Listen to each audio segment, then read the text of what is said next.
Hello guys, welcome back to my channel. আজকে একটা mini blog নিয়ে তোমাদের সামনে চলে এসেছি। তো গুড মর্নিং সবাইকে। এখন আমি আমার এই বইয়ের যে বই যেখানটা রাখি সেই জায়গাটা একটুখানি পরিষ্কার করে নিচ্ছিলাম।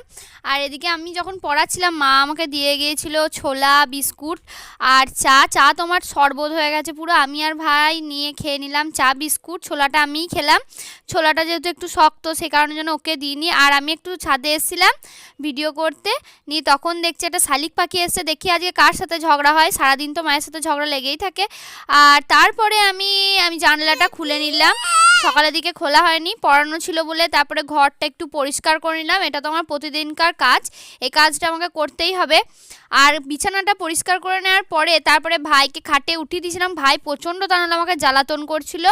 আর কালকে গিয়েছিলাম একটুখানি মাঠে, একটু কাজ ছিল বলে। আর এদিকে আজকে কাকিমা দিয়ে দিয়েছিল আমাকে একটুখানি বিরিয়ানি, খেয়ে নিয়েছিলাম। তাহলে আমি এখানে ভিডিওটা শেষ করছি। আমি বিরিয়ানি খাই, তোমরা